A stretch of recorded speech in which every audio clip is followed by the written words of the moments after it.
اللهم إن الضحى ضحاؤك والبهاء بهاؤك والجمال جمالك والقوة قوتك والقدرة قدراتك والعصمة عصمتك.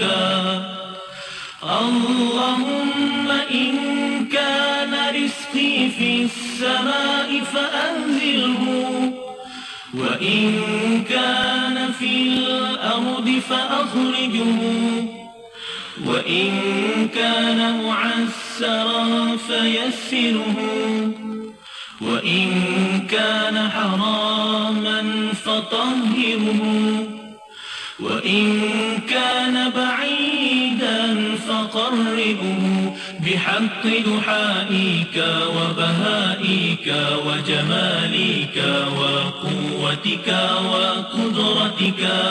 آتني ما أتيت من عبادك الصالحين. Ya Allah, sesungguhnya waktu duha itu duhamu, kecantikannya kecantikanmu, keindahannya keindahanmu, kekuatannya kekuatanmu, kekuasaannya kekuasaanmu, perlindungannya perlindunganmu. Ya Allah, jika rezeki masih di langit turunkanlah, jika di bumi keluarkanlah, jika sukar pemudahkanlah, jika haram sucikanlah, jika jauh dekatkanlah. Bekal waktu duha, kecantikanmu, keindahanmu, kekuatanmu, kekuasaanmu, limpahkan kepadaku segala yang engkau telah limpahkan kepada hamba-hambamu yang soleh. Akan menanam pokok demi kelestarian alam dan kehijauan Malaysia. Tanam, rekod dan tebus ganjaran menarik menerusi www.100jutapokok.gov.my. Maklumat lanjut, layari media sosial rasmi 100 Juta Pokok. Muat turun aplikasi penghijauan Malaysia di Apple App Store, Google Play dan Huawei Apps Gallery. Marilah kita bersama-sama menyumbang kepada Malaysia yang lebih lestari dan hijau. Jom sertai program penghijauan Malaysia, kempen penanaman 100 juta pokok. Layari www.100jutapokok.gov.my untuk maklumat lanjut. Pesanan ini dibawakan oleh Kementerian Komunikasi. Bismillah.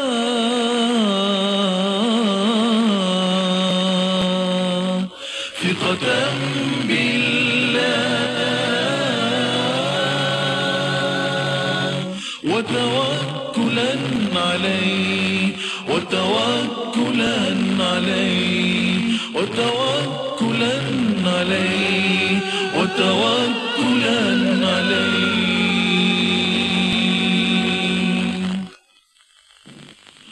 بسم الله.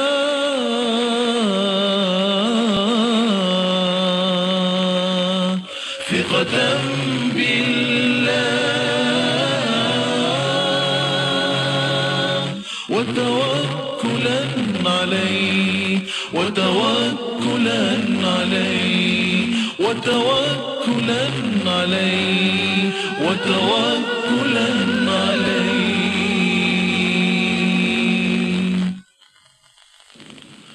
بسم الله.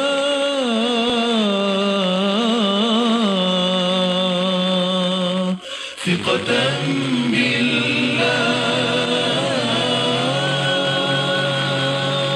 وتوكلا عليه وتوكلا عليه وتوكلا عليه وتوكلا عليه.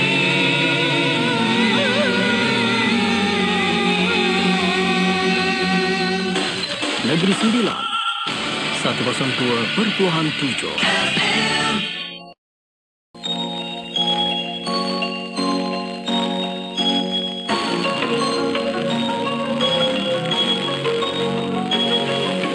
Sebutir bintang berkelipan di angkasa seakan berbisik kepadaku, menyatakan rindu yang membara dan bergelora. Dan aku melirik senyuman bersahaja seakan mendengar dan senada, terbang tinggi meleraikan rindu yang membara. Cahayamu berkilauan, grafit di diri, raikan cinta yang bersemi dan abadi. Lihat itulah dia bintang permata berkilau di angkasa, penuhilah ruang-ruang, kagum dan takjub memenuhi rasa. Biar bintang-bintang di langit bersinarlah dengan cahayamu, biar bintang-bintang di hati hias malamku dengan rindumu.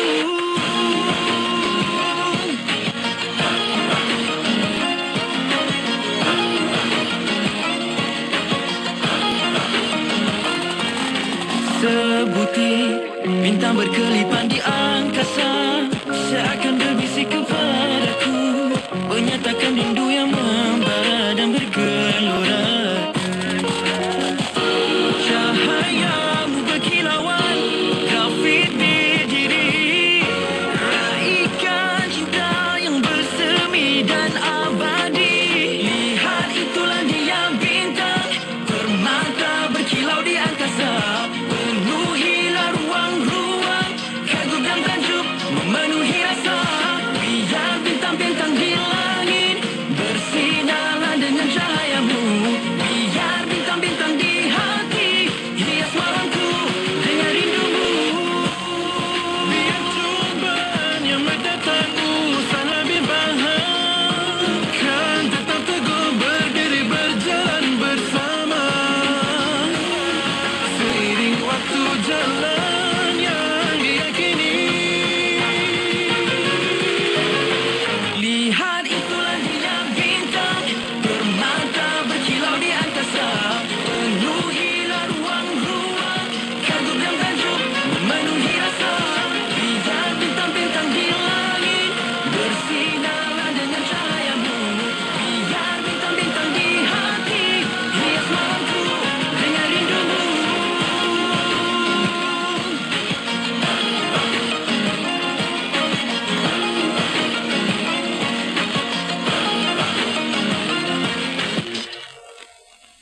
Assalamualaikum Fazril. Dengar, Mak Ais ada buka peluang kerjaya. Waalaikumsalam, Mak Asman. Kerjaya apa tu? Kerjaya sebagai perancang pewarisan Islam Mak Ais. Ilmu pengurusan harta kita dapat, pendapatan pun kita dapat. Wah, menarik ni. Saya berminat lah. Macam mana ya nak memohonnya? Mudah je. Layari siswa.mais.gov.my/register/agent atau hubungi talian 0355143772 atau WhatsApp 010-251-9556. Ayuh segera sertai pencarian baharu perancang perwarisan Islam MAIS. Minumlah Smart Coco A+, minuman bernutrisi, formulasi istimewa yang berpotensi untuk membantu lebih fokus, konsentrasi minda dan kecergasan badan. Ianya dihasilkan dan diadut dari herbal dan formulasi yang baik, terpilih dan berkualiti. Mengandungi serbuk koko, madu, malt, kismis, tamar dan ginkgo biloba. Hubungi 017-437-9124 atau 017-479-1274. Layari www.smartcoco2u.com dan follow kami di FB Fortune Nawara Smart Coco A+. Minumlah Smart Coco A+, badan sihat, minda pencergas. Bulan menabung simpan SSPN BMS 2024 kembali lagi. Sepanjang bulan Oktober sempena Hari Tabungan Sedunia. Sertai cabutan siri Wow Superheroes dengan hadiah keseluruhan bernilai RM100,000 menanti 181 orang pemenang. Bawa pula juga tabung edisi khas BMS dan banyak lagi cenderamata eksklusif yang menarik. Jom jadi superhero anak anda dengan menyimpan di simpan SSPN. Info lanjut di ptptn.gov.my/BMS 2024. Tetakluk terma dan syarat. Jom memeriahkan Karnival Mahabah at MSI bermula 3 hingga 5 Oktober 2024 di Padang Rekreasi Masjid Sultan Iskandar, Bandar Dato' On, Johor Bahru. Dimeriahkan artis undangan UNIC, Rabani dan ramai lagi dengan pelbagai acara termasuk Solidariti Palestin, Gemersik Maulid IKIM FM, pertandingan mewarna, sukan rakyat dan banyak lagi. Jualan makanan dan pameran pun ada tau. Bermula 9 pagi hingga 11 malam. Jangan risau, kemudahan shuttle bus dan van turut disediakan. Tunggu apa lagi? Jumpa anda di sana.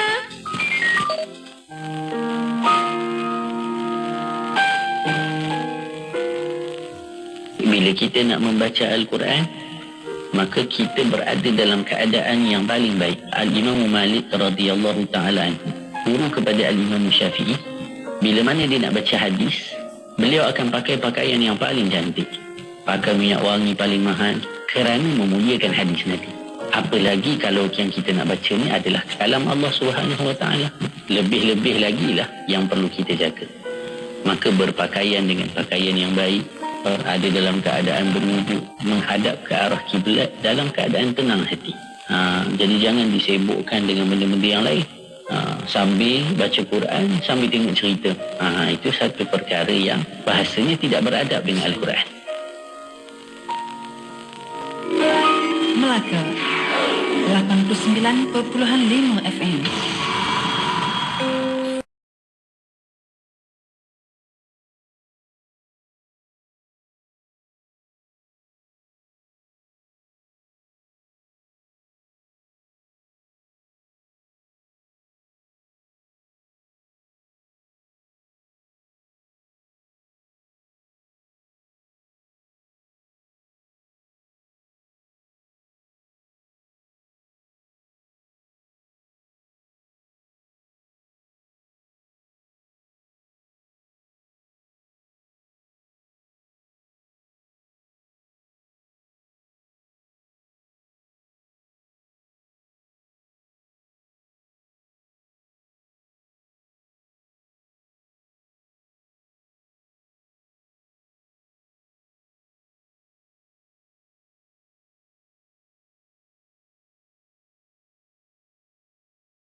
Bismillahirrahmanirrahim. Alhamdulillah rabbil alamin wassalatu wassalamu ala asyrafil anbiya wal mursalin sayyidina Muhammad wa ala alihi wa sahbihi ajma'in.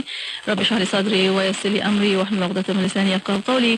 Assalamualaikum warahmatullahi wabarakatuh kepada para pendengar yang masih setia bersama kami di Radio Institut Kefahaman Islam Malaysia Radio IKIM. Alhamdulillah masih lagi bersama Kembara Inspirasi IKIM FM. Inspirasi utama anda untuk petang ini, untuk hari Jumaat. Salam Sayyidul Ayyam alaikum jami'an mustama'ina al-kiram. Alhamdulillah bertemu kembali dengan hari Jumaat untuk hari ini, dan jom sama-sama kita berselawat atas Nabi Muhammad sallallahu alaihi wasallam. Allahumma salli ala sayyidina Muhammad wa ala sayyidina Muhammad. Allahumma salli ala sayyidina Muhammad wa ala sayyidina Muhammad. Allahumma salli ala sayyidina Muhammad wa ala alihi wa sahbihi wa barik wa sallim. Semoga insya-Allah di Taman Syurga kita petang ini yang kita bawa khas untuk anda, rancangan Usrah Nurani. Boleh tonton di FB dan YouTube IKIM FM, dan perkongsian anda boleh hantarkan melalui WhatsApp konti FB dan YouTube, boleh tinggalkan di ruang komen. Dan untuk Usrah Nurani pada petang ini, alhamdulillah syukur pada Allah Subhanahu wa taala masih lagi berkesempatan bersama anda, keluarga besar, ahli usrah di luar sana yang ada di FB pada waktu ini. Ada Nazi, ada Said, ada Linda, ada Amir masuk, ada Rohani, Halimah, masya-Allah ramai. Dan jom sama-sama kita sebarkan ilmu bermanfaat untuk petang ini lebih lagi insya-Allah. Dan bersama Usrah Nurani, insya-Allah kita akan bersama nakib kita yang tidak asing lagi, tak perlu nak perkenalkan. Syahar menar ala masya-Allah, alhamdulillah masih lagi bersama kita untuk Usrah Nurani, Al-Fadhil Ustaz Ramli Muhammad Razali. Assalamualaikum Ustaz. Waalaikumsalam warahmatullahi wabarakatuh. Alhamdulillah, apa khabar Ustaz? Alhamdulillah bikhair. Alhamdulillah, insya-Allah daimah bikhair Ustaz, bersihat walafiat insya-Allah. Sibuk macam mana pun, travel outstation ke sana ke sini, masya-Allah jauh ni bertravel, tapi alhamdulillah masih lagi bersama Usrah Nurani. Terima kasih banyak-banyak Ustaz, alhamdulillah.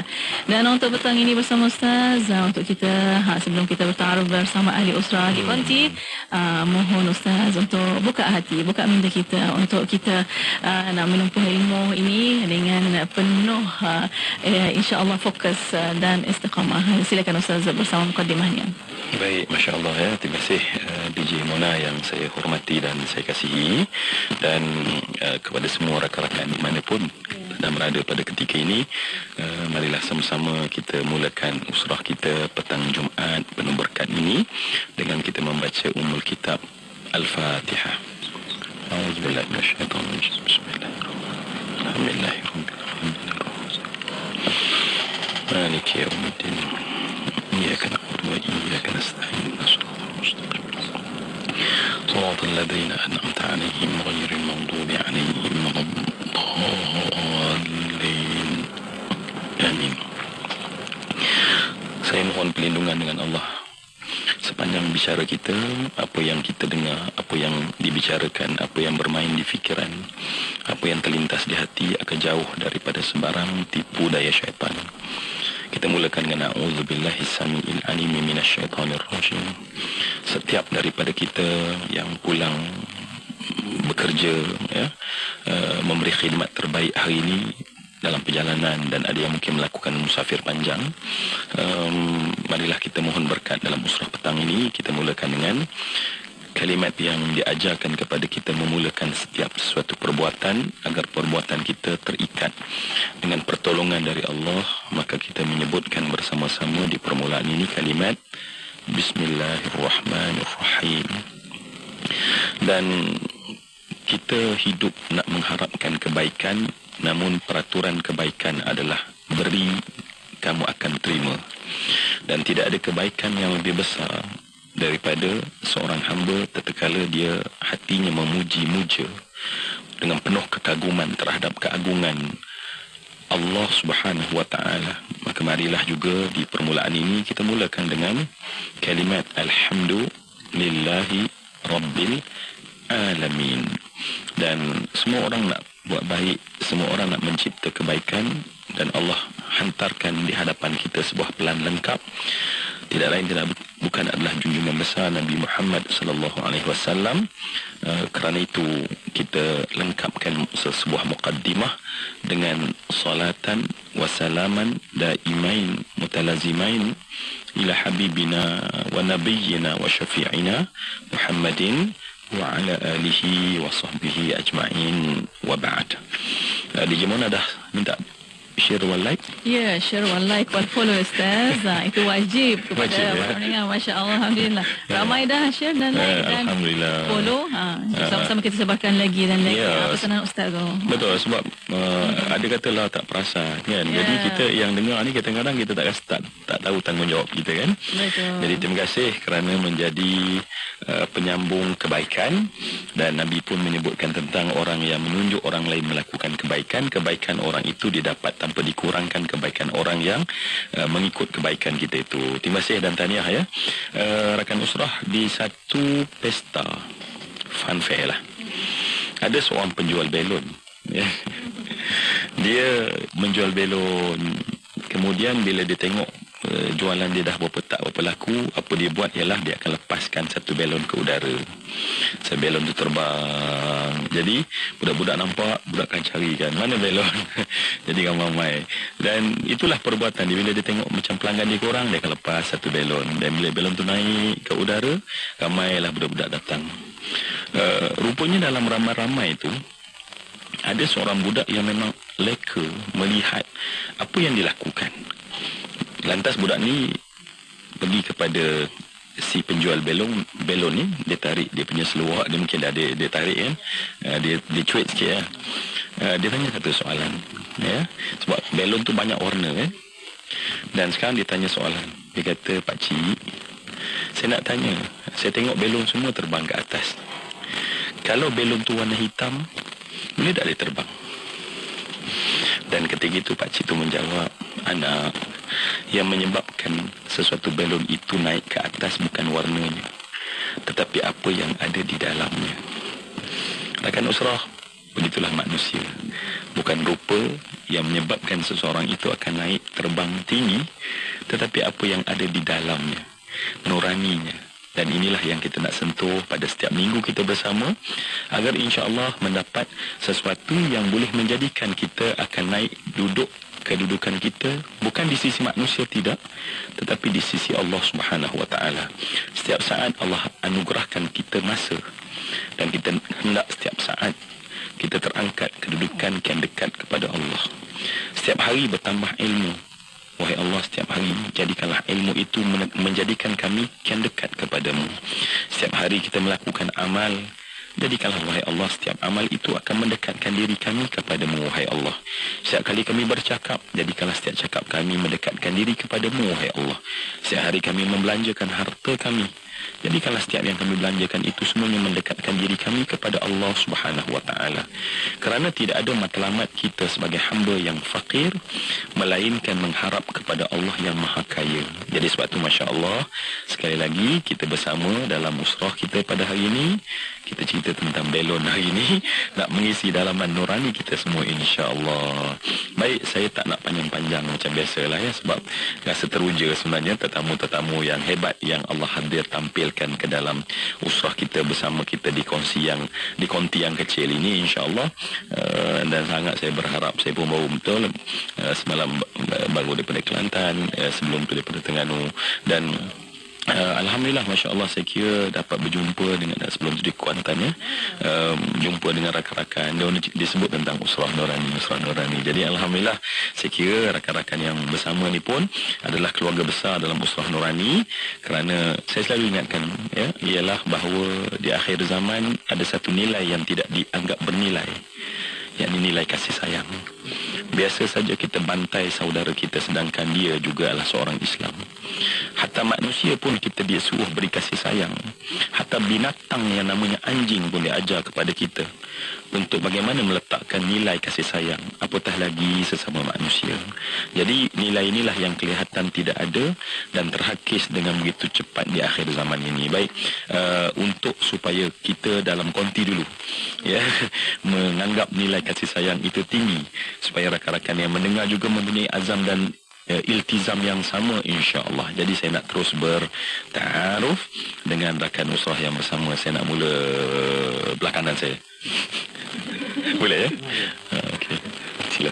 Ya, Assalamualaikum warahmatullahi wabarakatuh. Assalamualaikum warahmatullahi. Ustaz Zul, Ustaz Amirul, Macam mana saya Kamarul Azhar bin Hashim. Saya adalah pengasas bersama Kausar Wealth Management Sdn Bhd. Dan pengkhususan kami lebih kepada dalam industri pewarisan harta Islam. Mengajak manusia, khususnya orang Islam, untuk tahu lebih lanjut tentang ilmu pewarisan dan membantu mereka untuk merancang. Masya Allah.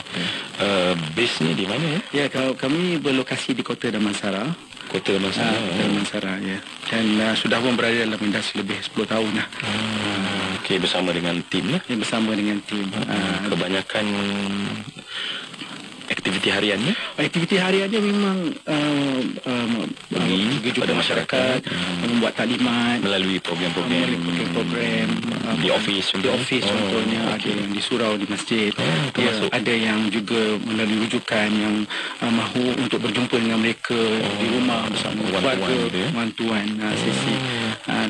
Sehingga kini kita dah melatih lebih 2,300 profesional di luar sana untuk mereka sampaikan keperluan ilmu ini. Dan banyaklah, bukan saja daripada sudut perancangan, tapi juga daripada sudut pengurusan harta lah, mana selepas kematian. Dan kita juga bernaung di bawah syarikat amanah lah, yang membolehkan solusi-solusi tadi itu dapat dilaksanakan untuk memastikan apabila sampai masa nanti mudah untuk perjalanan itu dipermudahkan lah bagi urusan-urusan dan proses operasi pengadaan nama, turun milik dan sebagainya. Masya Allah. Menarik.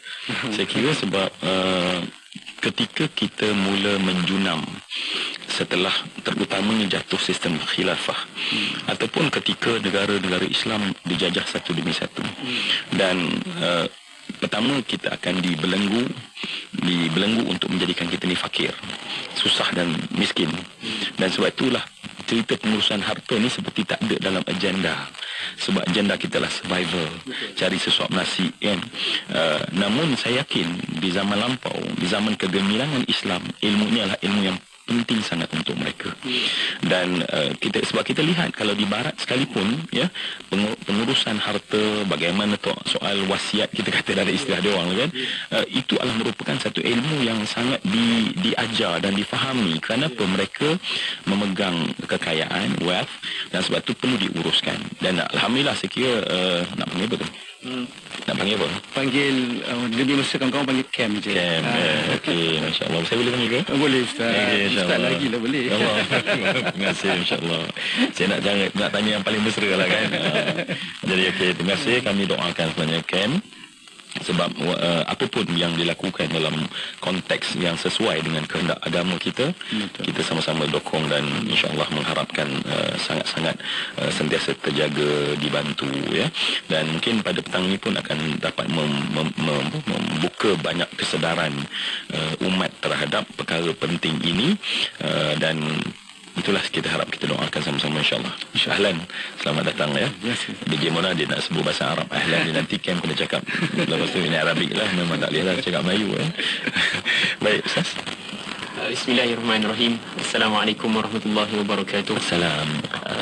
Ustaz Zul, seterusnya rakan usrah sahabat saya Encik Cam, Puan Mona dan seterusnya keluarga besar Usrah Nurani di IKIM.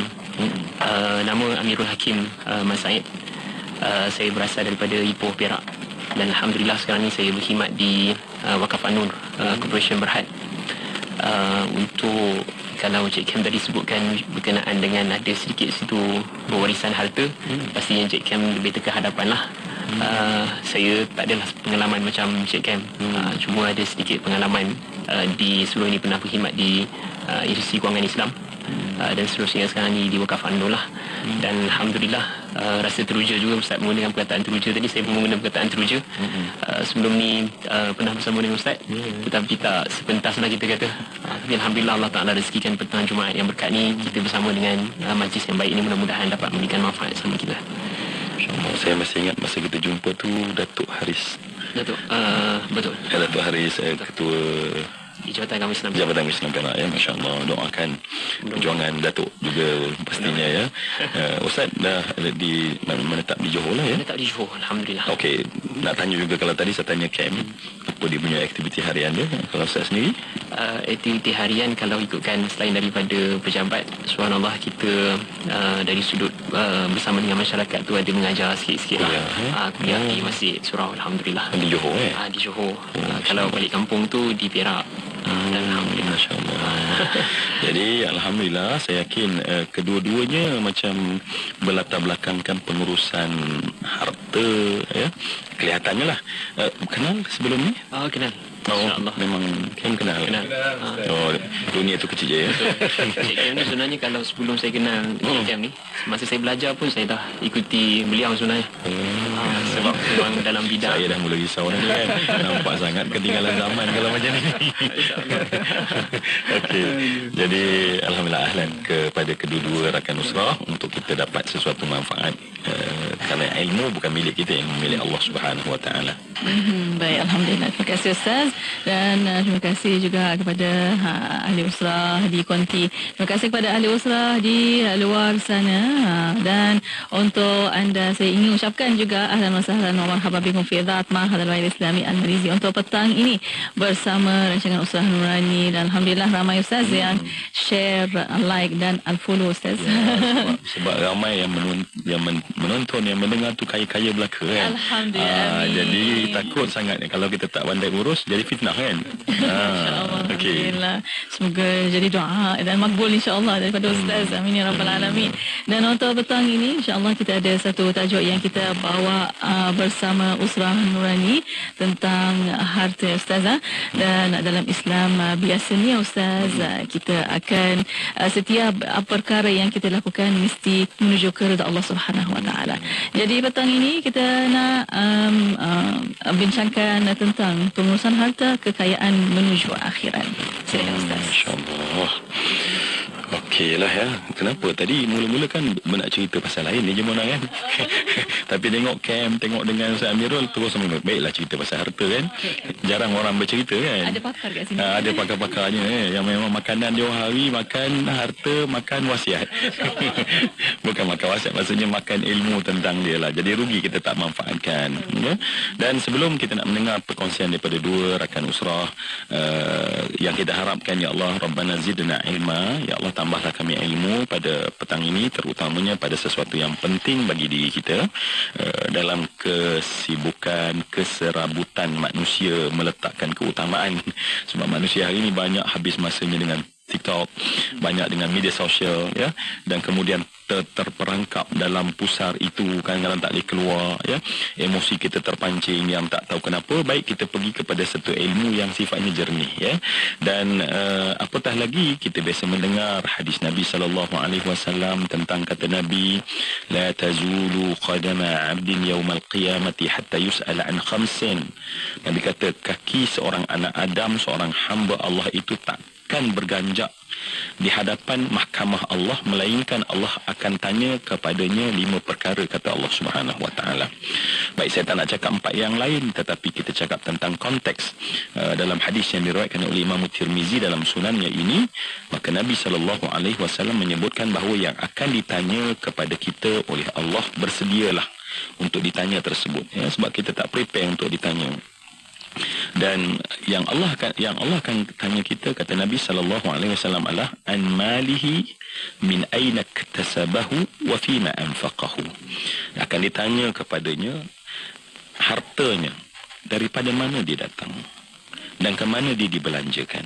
Maknanya, artinya dalam bahasa kita pada petang ini, yang ditanya kepada kita adalah bagaimana kita mengurus harta kita. Ya, sebab kalau kita tidak benar urus, kita tak tahu datang daripada mana. Ya, kalau kita tidak benar urus, kita tak tahu dia ke mana. Dan akhirnya kita tahu bahawa harta adalah satu benda yang paling mudah menjadikan fitnah. Ya, adik-beradik masa kecil main sama-sama, membesar sama-sama, disusukan oleh susuan ibu yang sama-sama, tetapi dengan harta akhirnya yang dulunya duduk rukun damai, main sama-sama, membesar sama-sama, tetapi menjadi musuh yang kadang-kadang berkerak rotan, berpatah arang. Ya, putus ukhuwah, putus silaturahim. Kenapa?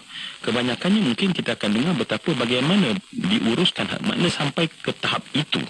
Walaupun kita kita tahu bahawa agama kita adalah agama yang menyuruh kita menguatkan hubungan silaturahim. Tetapi sesuatu perintah dari Nabi itu takkan terlaksana seandainya kita tak betul urus. Benar kata orang cerdik pandai, sekiranya kita gagal merancang, kita merancang untuk gagal. Jadi sebab itu Masya Allah, kalau harta itu penting. Jadi saya nak dengar daripada kedua-dua. Saya mula dengan Ustaz dulu ya, Masya Allah ya.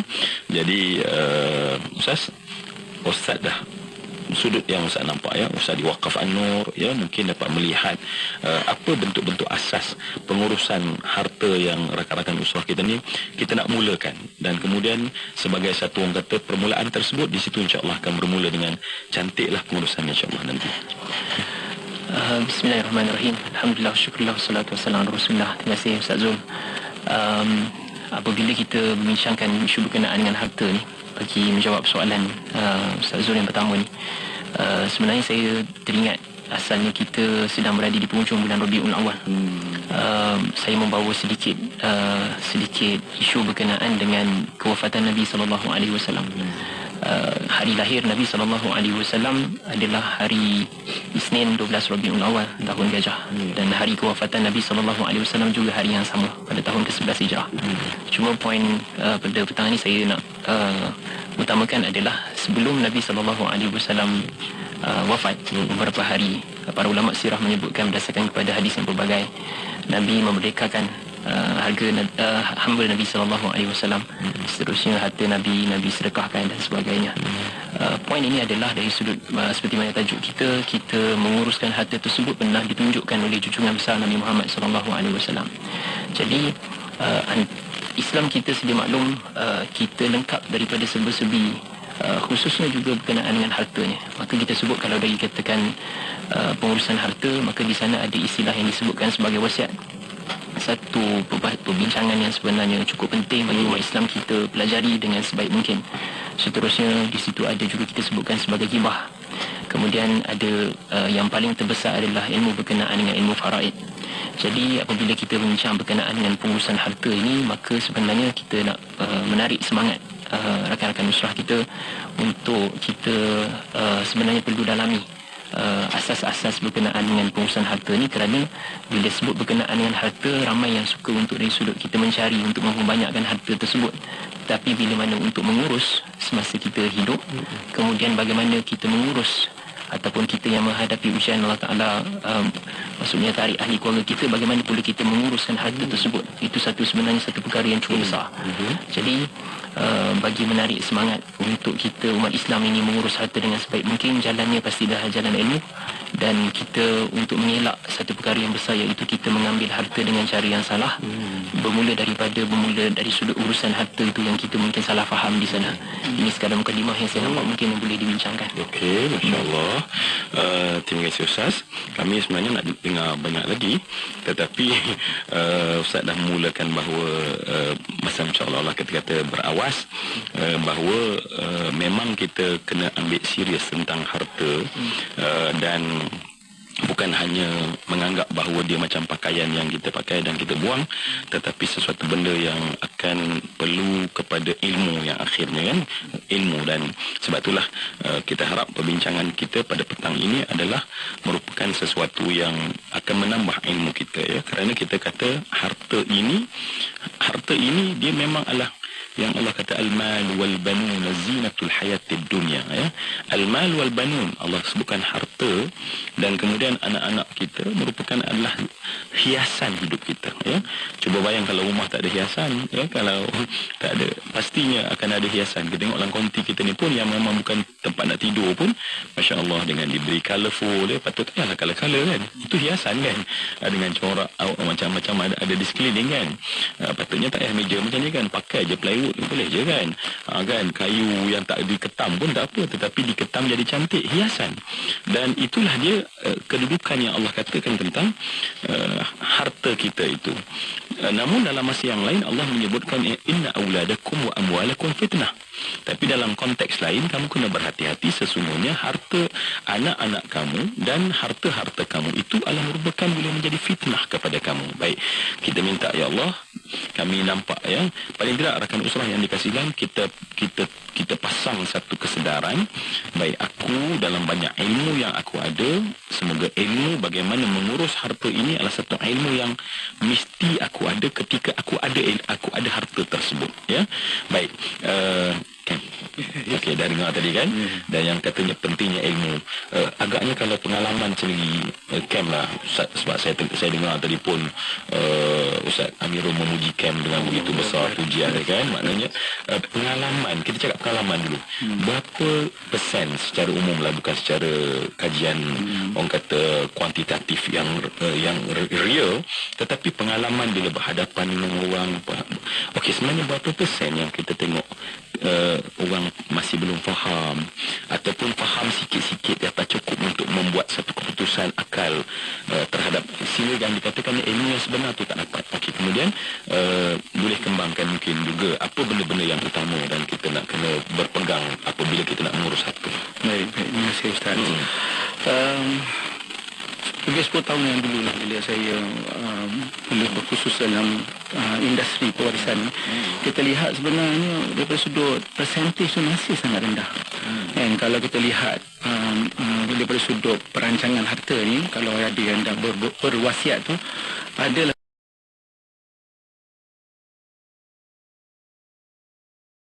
kurang 0.2% saja yang sudah pun merancang.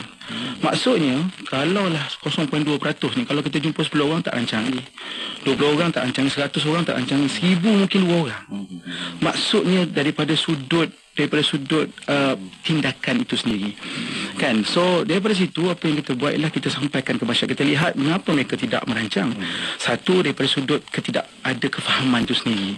Kekeliruan itu berlaku. Kan? So, daripada masa peningkatan di kesedaran itu meningkat. Maknanya adalah ramai rakan-rakan dalam industri yang berkongsi, menyampaikan ilmu tersebut daripada sudut training, daripada sudut taklimat dan sebagainya, dan ini semakin meningkat. Dan hari ini kita lihat kesedaran semakin meningkat. Namun apa yang masih rendah lagi adalah daripada sudut tindakan. So orang dah tahu dah ni, tapi bertindak belum lagi.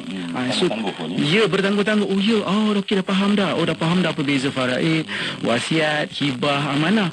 Tetapi lebih tertarik kepada isu-isu yang berlaku dalam industri. Cerita pasal cerita sensasi tentang isu perebutan harta pusaka apa semua, tetapi masih lagi daripada sudut kesedaran diri mereka tu masih rendah lagi. So di sini yang sebenarnya kita lihat, walaupun kesedaran sudah semakin meningkat, tetapi dalam masa yang sama kita perlu reach out kepada mereka. Kita perlu prihatin pergi kepada mereka dan memberikan inspirasi untuk mereka bertindak dan untuk merancang. Dan kerana kesan dia, kalau dia orang tak merancang, kesan dia bukan sahaja kesan kepada diri dia sendiri, malah kepada keluarga dan kepada masyarakat. Kerana hari ini kita lihat Ustaz, kalau 2016 ada statistik yang pernah keluar, yang dikeluarkan di akhbar dan disampaikan oleh Timbalan Menteri NRI masa tu, sumber asli, 70 bilion harta yang beku. Itu 2016 tu. 70 bilion harta yang beku. Hari ini kalau masyarakat Google, beku bermaksud harta tersebut masih lagi atas nama si mati yang sudah pun meninggal dunia bertahun-tahun lamanya. Kan? Maknanya kalau tanah tu tak tukar-tukar lagi nama arwah. Kan? Kalau duit kat bank masih lagi kat sana, sehinggalah tak dituntut, mungkin dah kena hantar ke wang tidak dituntut. Kan dia SB-nya, tabung haji ni, dia WSP-nya. Kalau syarikat tadi pun sama juga. Kan? Kereta mungkin akhirnya tak tukar nama, dia kita buruk contohnya dan sebagainya. So itu kita kira yang beku kan? Yang beku. Yang mungkin dengan disalah gunakan. Itu betul kira lagi. Itu mungkin sebab dia dah cair kan. Tetapi mungkin cair dengan cara yang salah, makan harta anak yatim. Masya-Allah. Bila tidak bertukar nama lagi, maknanya belum lagi diuruskan pusakanya, maka jika harta tersebut sebagai contohnya harta tanah bendang sebagainya masih diusahakan lagi. Tapi hasilnya bagaimana? maka di sini kesan dia bukan sahaja kesannya daripada sudut termakan harta hak orang lain, harta yang batil kan, tapi malah dia makan secara bergenerasi. Ini yang sebenarnya memberikan kesan yang tidak baik kepada masyarakat. Dan itu 2016 tu statistik tu, kalau Google hari ni nisbah tu dah naik hampir ada yang kata sampai 90 bilion dah. Dan kalau kita lihat daripada jumlah yang beku tadi tu, sebenarnya kebanyakannya adalah milik orang Islam. Yang ini yang sebenarnya sesuatu yang sangat menyedihkan lah bagi saya. Kenapa? Sebab hanya Islam saja yang ada orang kata apa, sistem. Ada SOP-nya dalam Al-Quran. Surah Nisa dah cerita tentang bagaimana harta itu perlu diuruskan, diakhirkan, kan? Dan siapakah waris-warisnya. Tak ada lagi. Tapi kenapa orang Islam itu sendiri yang menjadi mangsa daripada situ itu?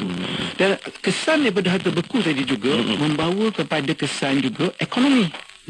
Ekonominya ialah wang itu yang tidak mungkin dizakatkan, wang itu yang tidak boleh diwakafkan, dan akhirnya hutang-hutang yang tidak diselesaikan bagi si mati. Maka kesan kepada arwah, kesan kepada waris, dan ekonomi orang Islam yang sebenarnya tertinggal ke belakang disebabkan harta itu. Ustaz, saya nak kongsi satu buku yang saya baca yang memang memberi kesan kepada saya. Buku tu ditulis oleh Dr. Muhammad Khalid. Tajuk dia The Colour of Inequality. Dalam bahasa Malaysia ni buku translate dia kata antara dua darjat. Dalam buku tu ada kajian yang dibuat, di mana didapati yang sebenarnya punca kekayaan sebenarnya daripada mana? Daripada pewarisan sebenarnya. Kajian dia buat kat situ. Dan didapati pewarisan inilah membuatkan generasi itu akan lebih kaya, ekonomi lebih baik, dapat memberikan manfaat kepada semua. Dia orang dah buat kajian nak kumpul harta ni sebenarnya ada 4 benda yang sebenarnya terlibat. Pertama daripada sudut simpanan dia, dari sudut cara pembelajaran, bagaimana dia belanja. Ketiga daripada sudut modal insan dia, bagaimana dia boleh grow the money.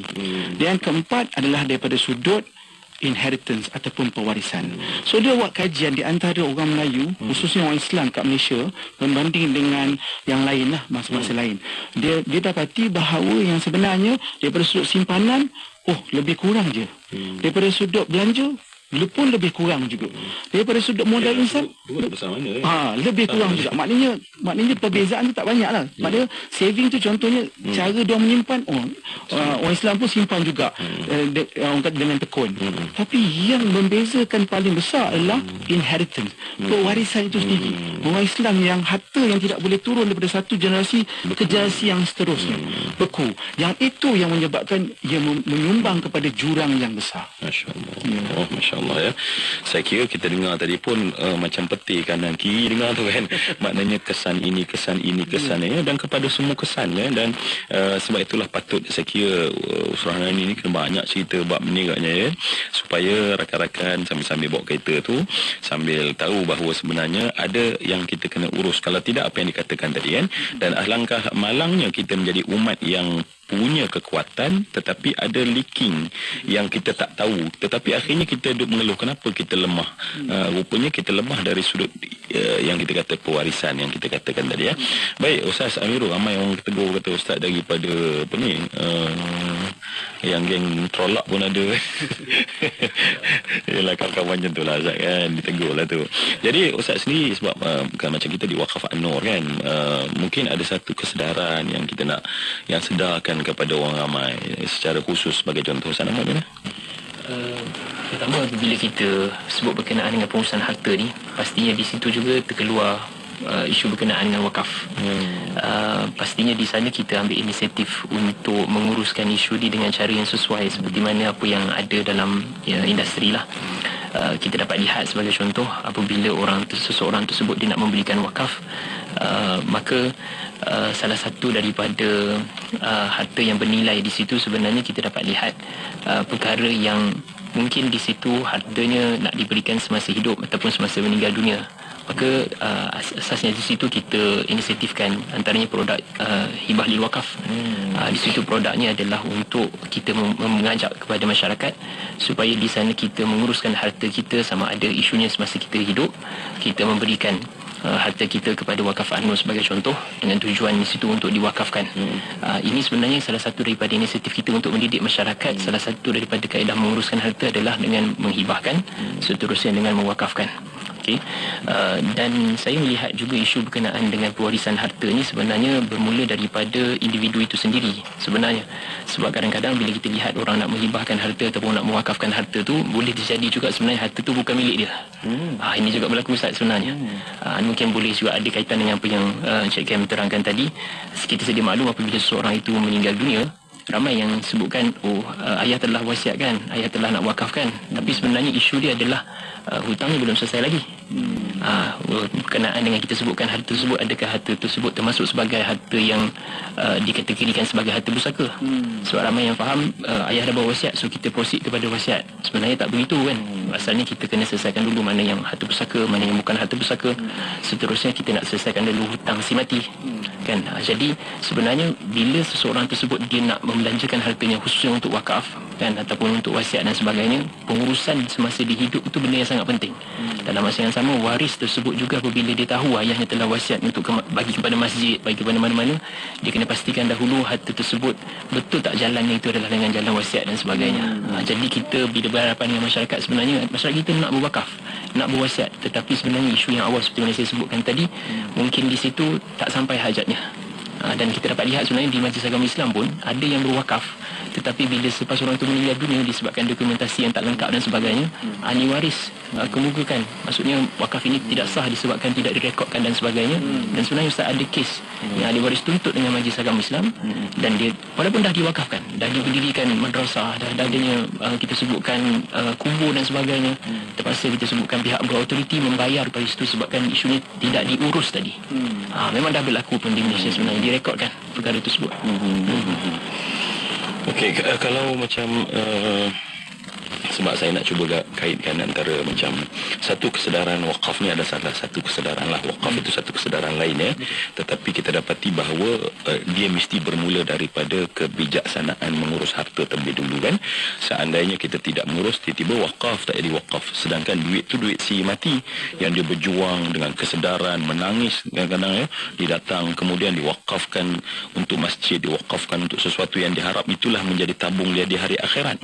Tetapi dia kerana tidak betul urus harta dia sendiri dengan sebab pengurusan yang Kem sebutkan tadi, yang menyebabkan terlepas begitu saja ya.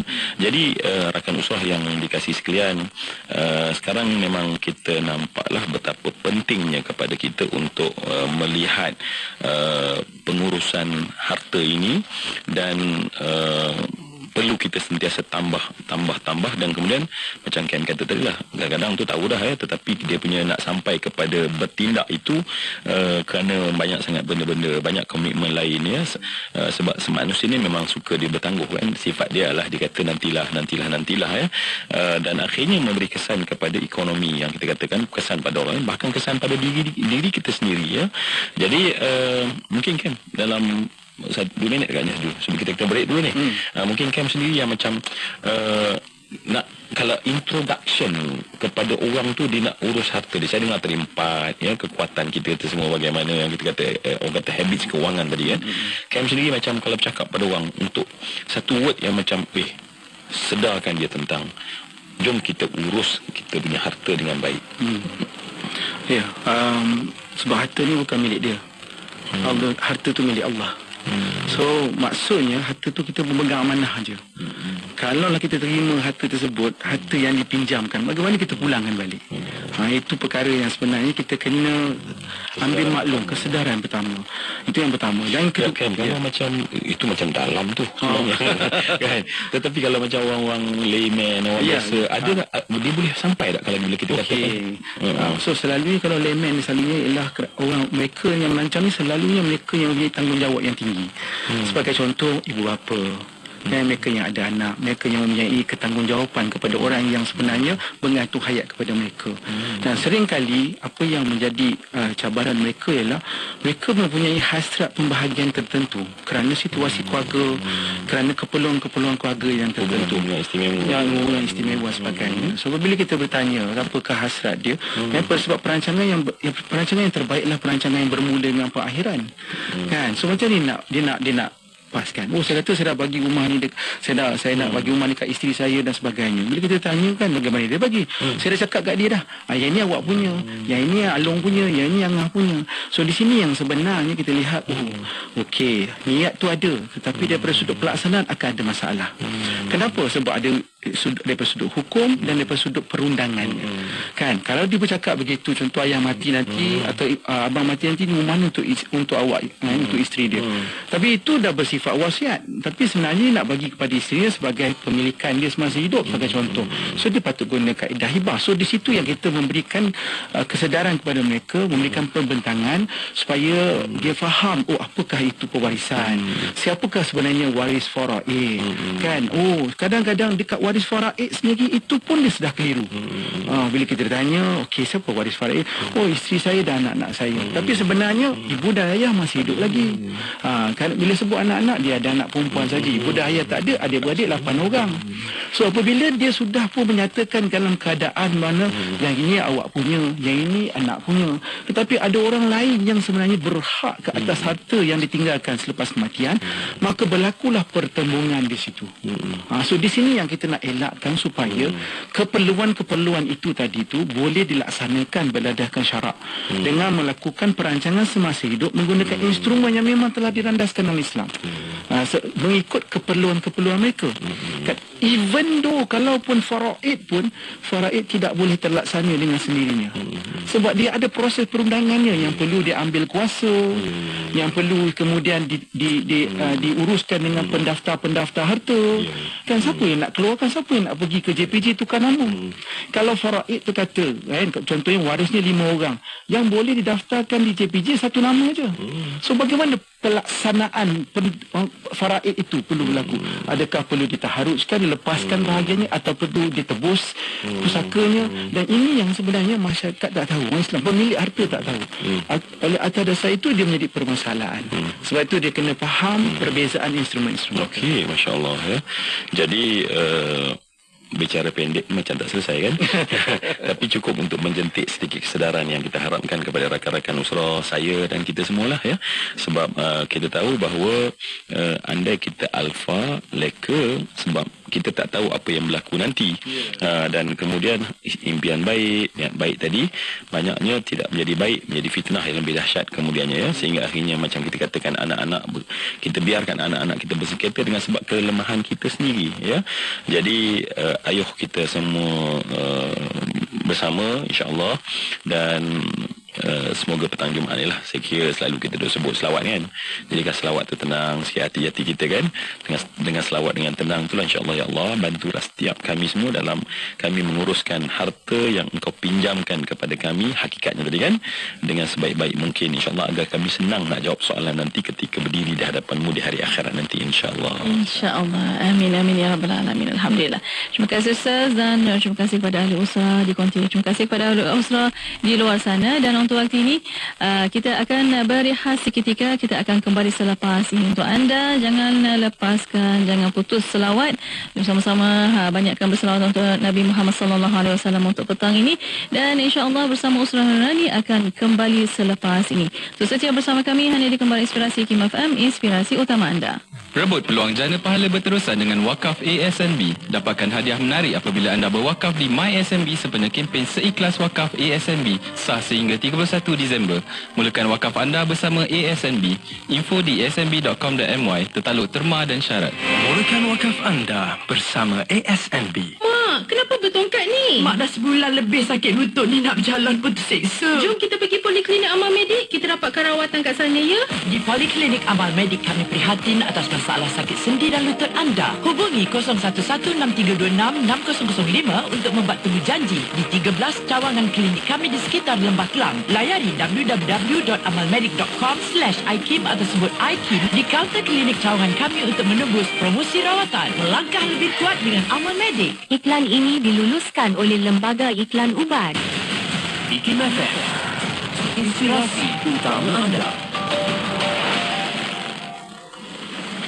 Allahumma salli ala Muhammad طب القلوب ودوائها وعافية الأبدان وشفائها ونور الأبصار وضيائها اللهم صل على محمد طب القلوب ودوائها وعافية الأبدان وشفائها ونور الأبصار وضيائها اللهم صل على محمد طب القلوب ودوائها وعافية الأبدان وشفائها ونور الأبصار وضيائها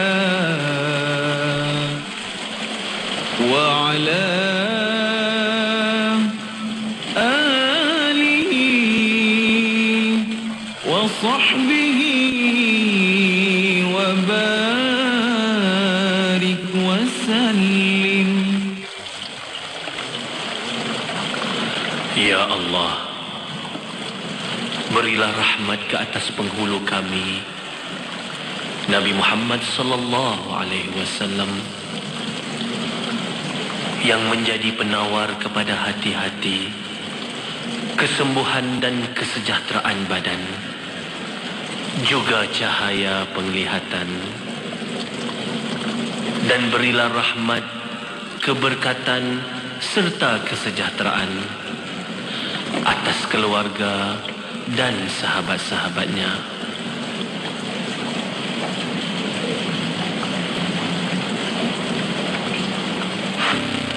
Hiburan mendidik jiwa.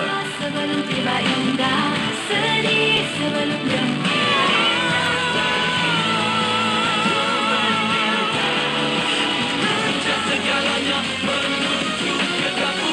Hanya yang terbaik di IKIM FM. Inspirasi utama anda.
Alhamdulillah, wassalatu wassalamu ala rasulillah. Alhamdulillah, masih bersama untuk petang ini rancangan Usrah Nurani. Masih lagi bersama kembali Inspirasi IKIM FM, inspirasi utama anda. Dan Alhamdulillah, bersama para pendengar masih lagi boleh tonton di FB dan YouTube IKIM FM.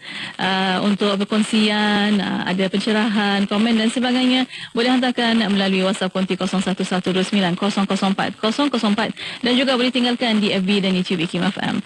Alhamdulillah, untuk petang ini masih lagi bersama Fadil Ustaz Ramli Muhammad Razali untuk sebagai nakib kita, Ustaz Amirul Hakim bin Mak Said, Timbalan Pengurus Division Pembangunan Wakaf An-Nur Corporation Berhad, Encik Kamarul Azhar Hashim, Perunding Pewarisan Harta Islam, pengasas bersama Kauthar Wealth Management Sdn Berhad. Dan masih lagi bersama kita membincangkan tentang pengurusan harta, kekayaan menuju akhirat. Silakan Ustaz. Allahu Akbar ya. Tajuknya sangat menarik ya.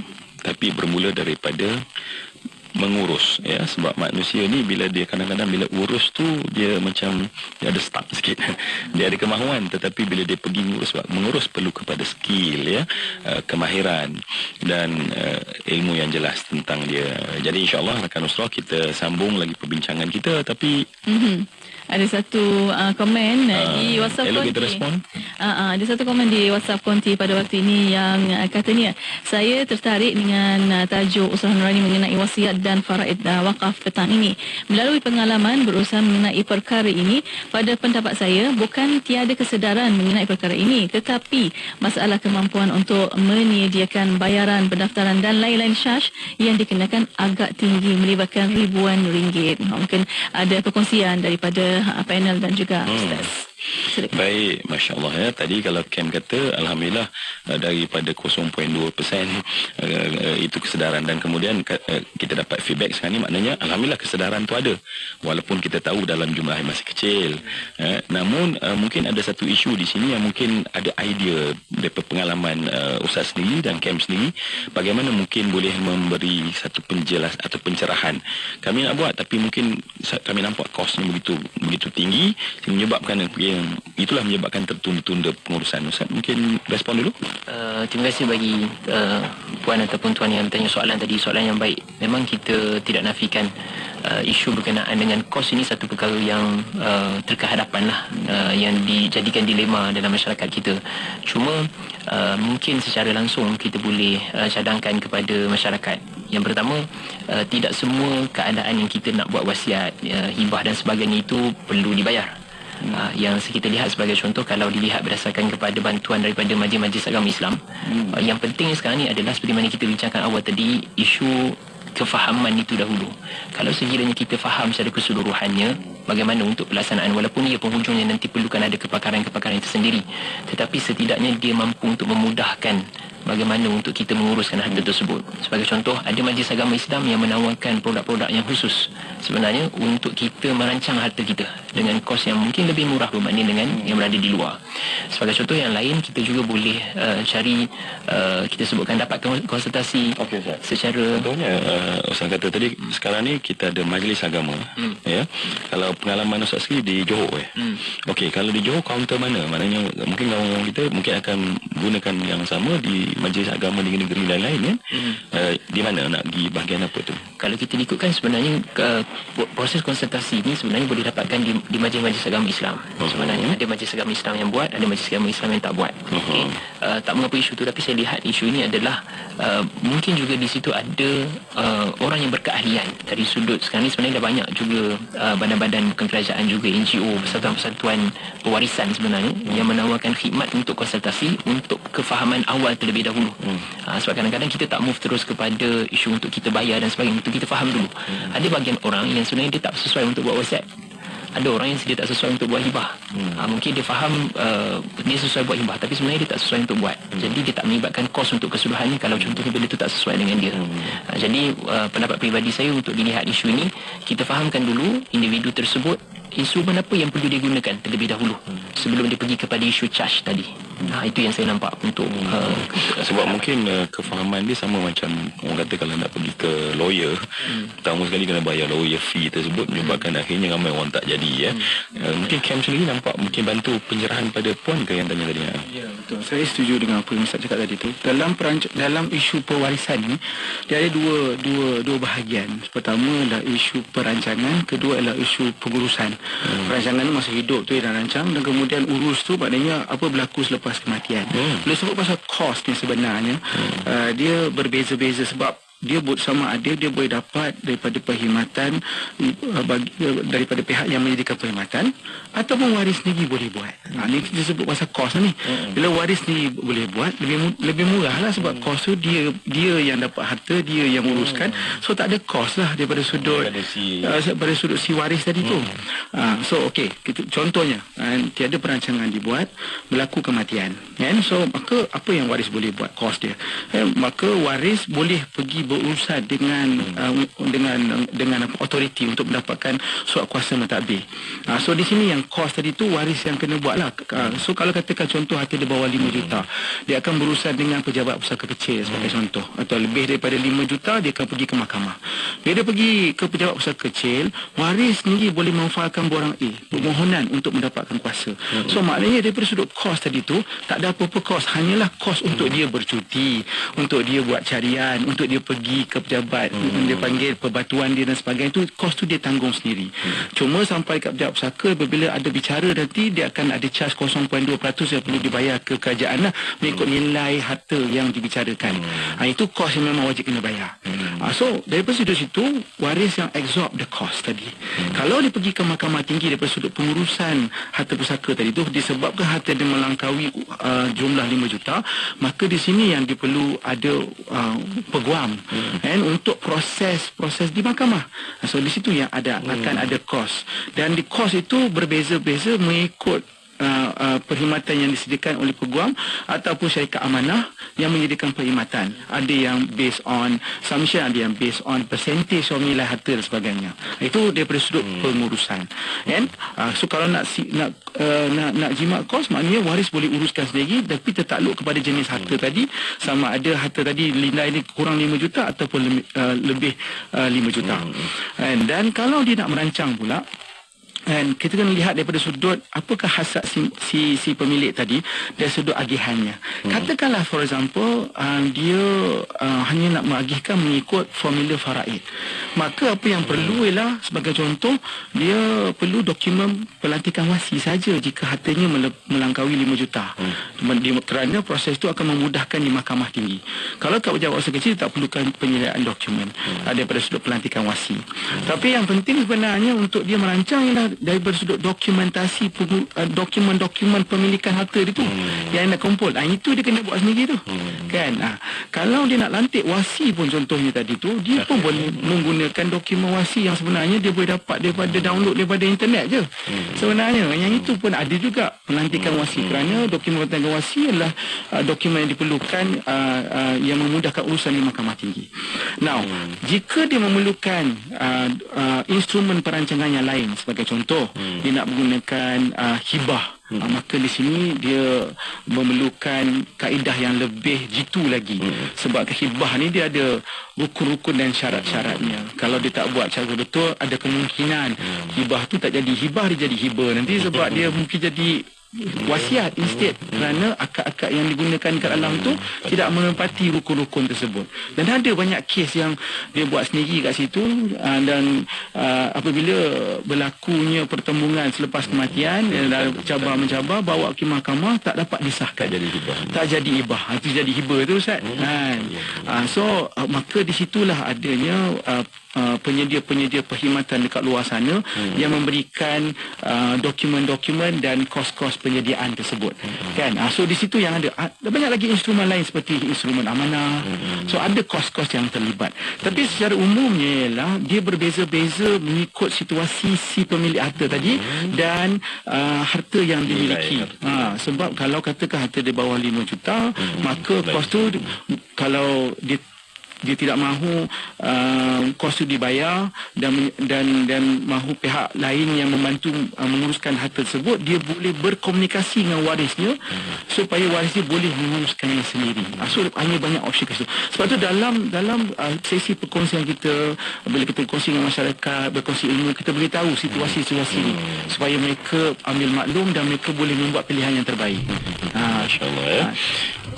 Baik, saya harap dapat memberi beberapa idea. Tapi kalau hari ini, kalau senang ni kontak saya pada mereka-mereka yang sebab kita nak pasti, sebab lebih mudah, kerana benda ni bukan kerja hari-hari yang mereka buat.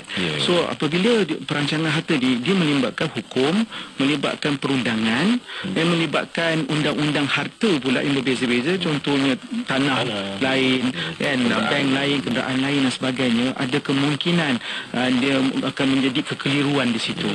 So dengan adanya rujukan kepada mereka yang sebenarnya profesional di luar sana untuk memberikan gambaran yang sebenar, lebih mudah dia untuk merancang dengan lebih tepat. Sebab kalau kita hari ini sebagai contoh, kita sakit, kita demam, kita nak pergi ke farmasi, kita boleh je beli ubat, tak jadi, lepas tu ubat tu tak pulih, contoh, kita pergi balik cari ubat yang lain pula.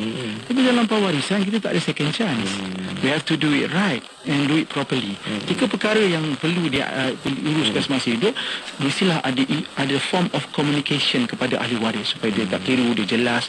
Kedua, mestilah ada dokumentasi yang dikumpulkan dengan baik. Sebab kadang-kadang dokumentasi pun tak ada, itu yang menyebabkan susah tu.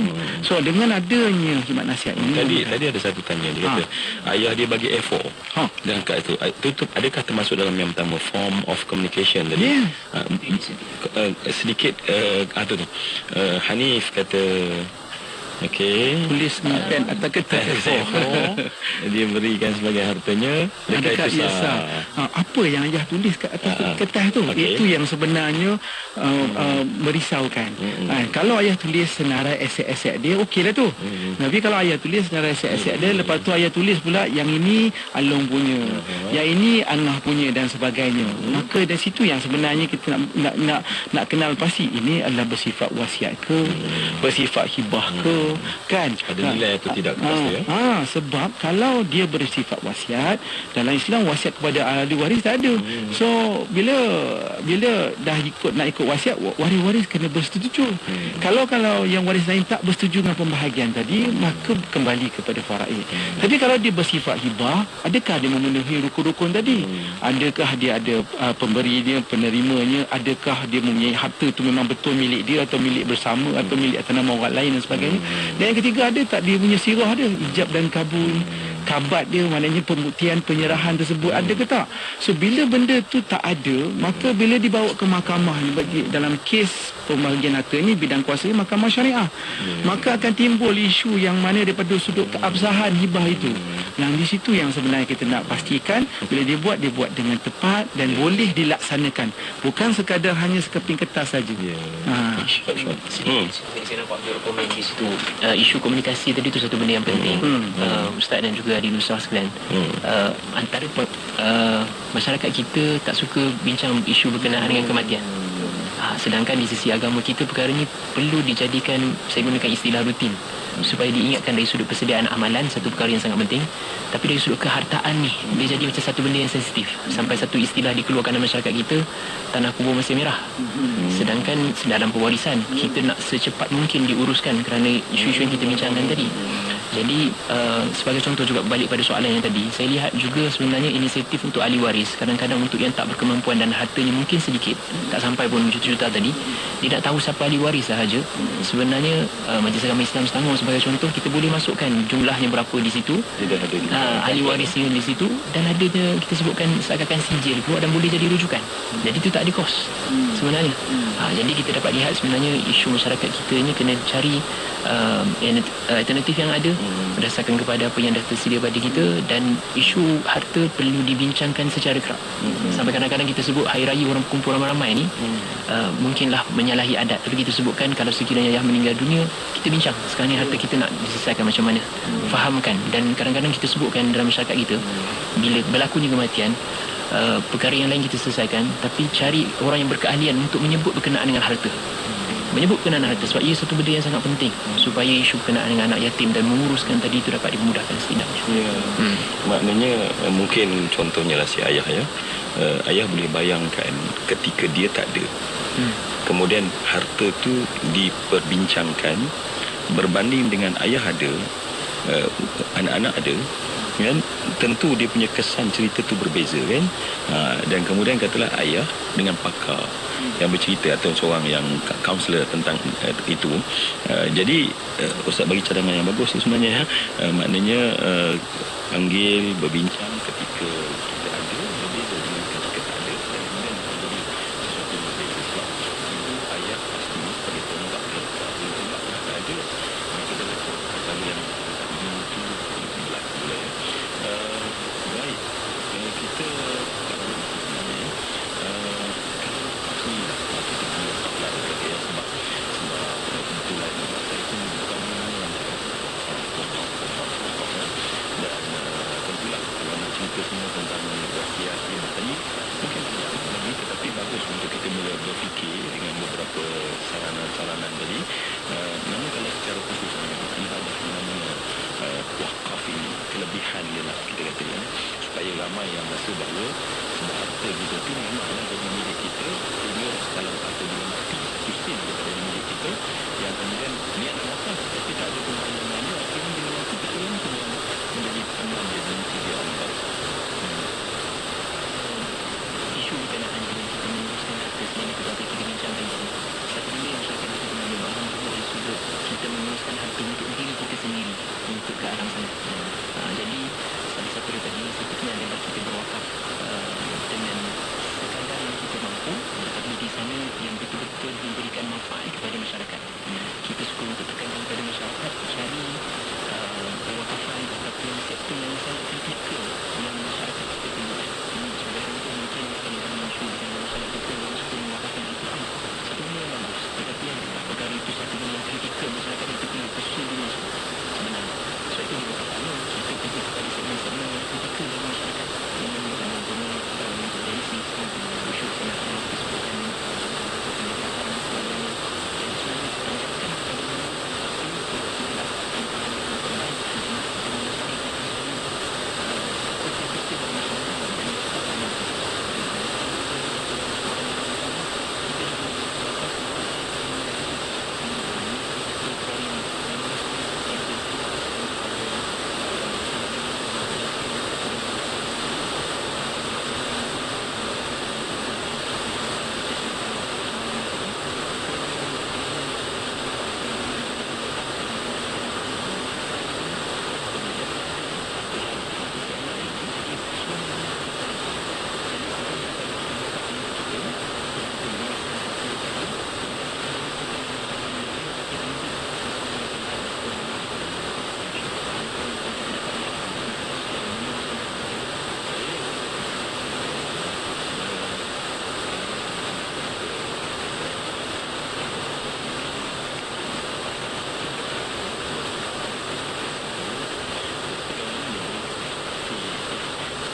kadang-kadang dia letak di dinding-dinding saja sebab dia orang menggunakan bukan untuk dibaca ataupun banyak ya.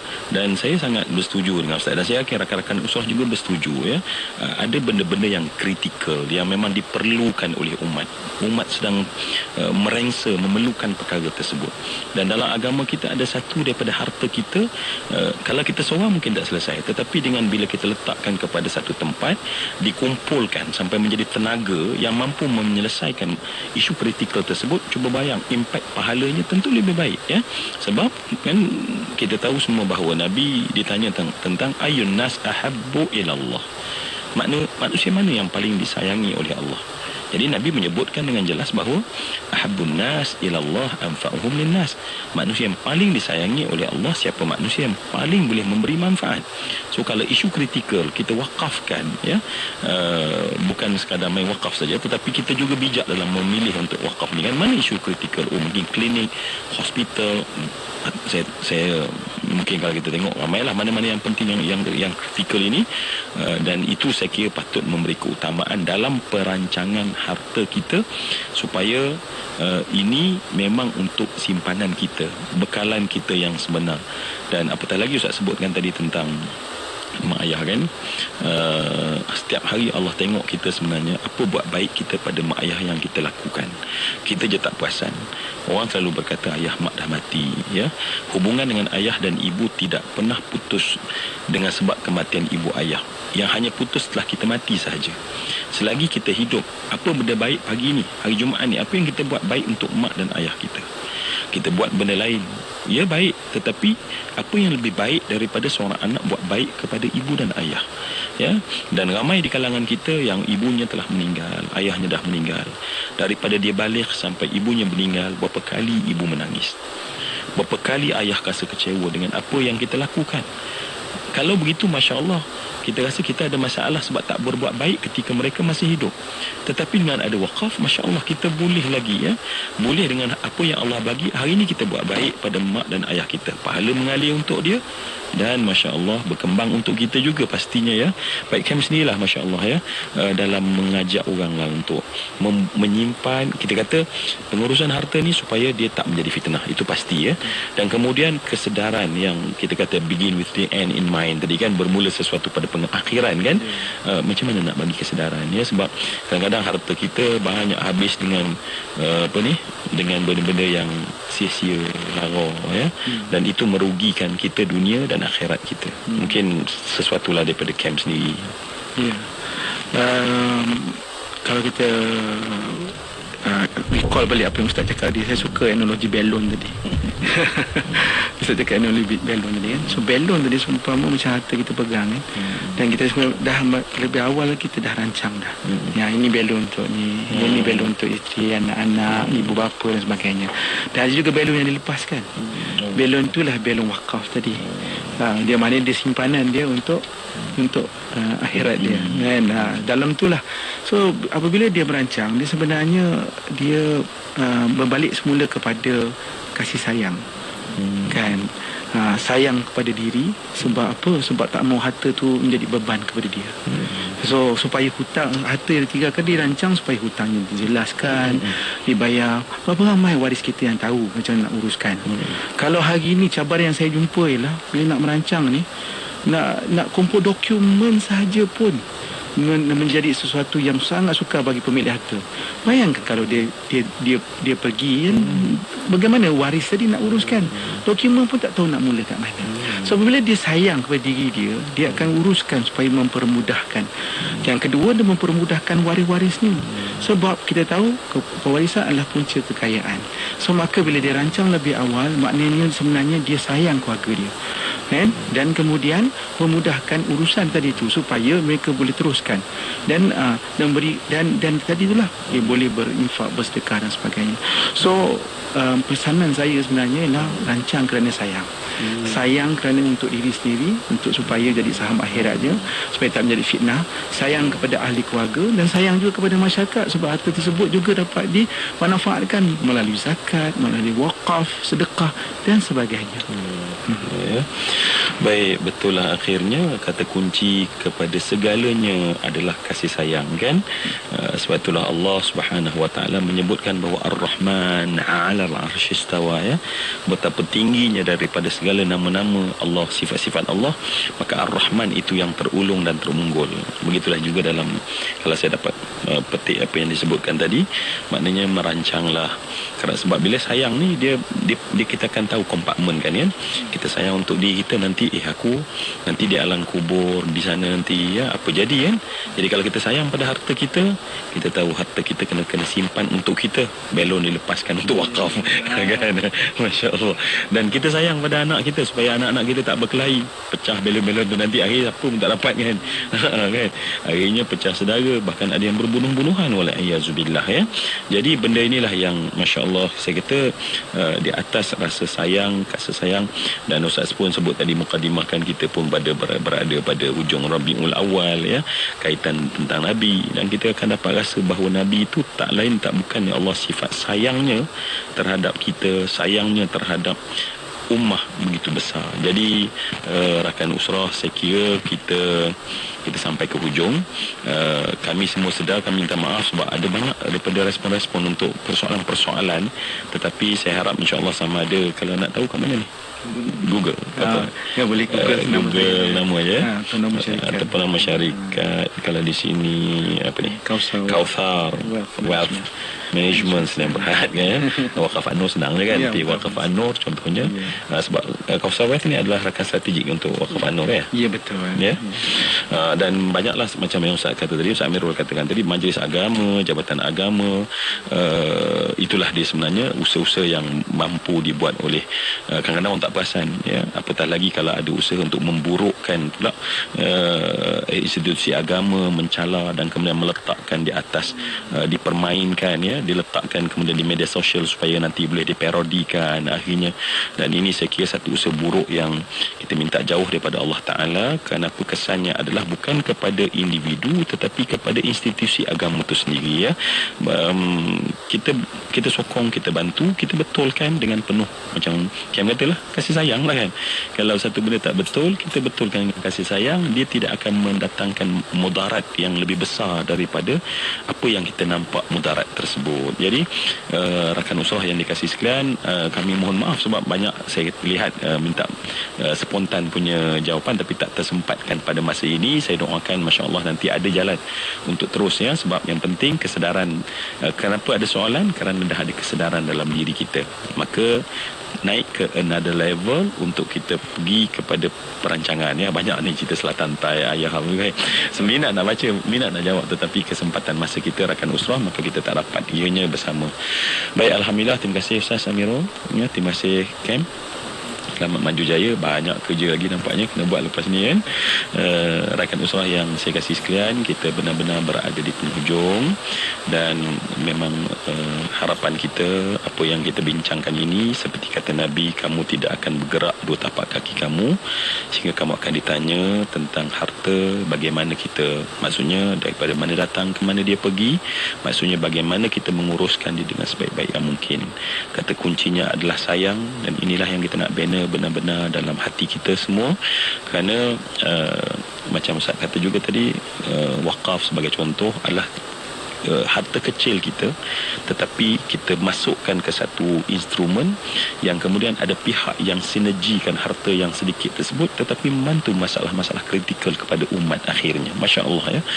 Mungkin RM10 kita tak ada nilai kalau kita hari ini belanja roti canai habis dah, tetapi kita letak pada wakaf RM10 digabung dengan RM10 sejuta orang, maka kita ada 100 juta dah kekayaan yang boleh dibantu untuk menguruskan benda-benda yang kritikal yang kita katakan tadi.